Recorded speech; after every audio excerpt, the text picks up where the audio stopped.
Eyes and imagine if a human being stood before you and said, I'm your God, what would you do? Would you fall silent? Would you tremble in fear? Or would you prostrate yourself before him? History says most people did exactly that. They bowed. But in that same history, there was a young man who stood alone and declared before an entire empire, my Lord is he who neither dies nor sleeps, and whose kingdom shall never end. This is the history of a king intoxicated by power and of a prophet filled with unwavering faith. This is the tale of Ibrahim al-Islam and Nimrod. Nimrod, he wasn't a king, he was arrogance personified, a vast empire, armies on all sides, heaps of gold and silver, and in every tongue a single sentence, Nimrod is our God. When he sat upon his throne, thousands of heads would bow. When he smiled, the people celebrated. When he was angry, lives were extinguished. He used to say, I keep alive whom I wish, and I kill whom I wish. I am the one who provides. I am the one who gives death. This is what happens when power makes a man believe he is a god. One night, Nimrod's astrologers read the stars, calculated the signs, and said in trembling voices, O king, this year a child will be born who will end your divinity. Hearing this, Nimrod's face transformed. The decree was issued. Every newborn boy must be slaughtered. The streets filled with screams. The laps of mother were emptied. But when Allah decides to protect, even a pharaoh cannot do a thing. In that very darkness, a child was born safe. This was Ibrahim al-Islam.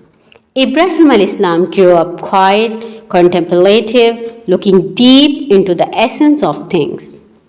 One night, he saw a star. He said, perhaps this is my Lord. But it said, he saw the moon, but it too disappeared. He saw the sun, the largest, the brightest, but it too went below the horizon. Then Ibrahim al-Islam spoke, I cannot accept as my Lord things that said, my Lord is he who remains forever. That was the moment when monotheism settled in his heart. The people bowed before idols, asking stones for their needs. Ibrahim al-Islam asked them, what do these idols give you? They neither hear nor speak. They offer neither benefit nor harm. The people laughed.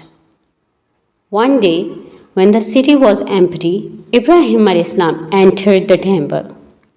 One strike, a second strike, a third strike. Silent idols lay shattered on the ground, and the axe was hung around the neck of the largest idol.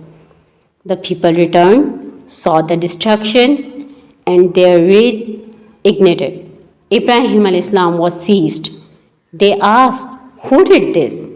Ibrahim al-Islam replied, this big idol did this. Ask him if he can speak.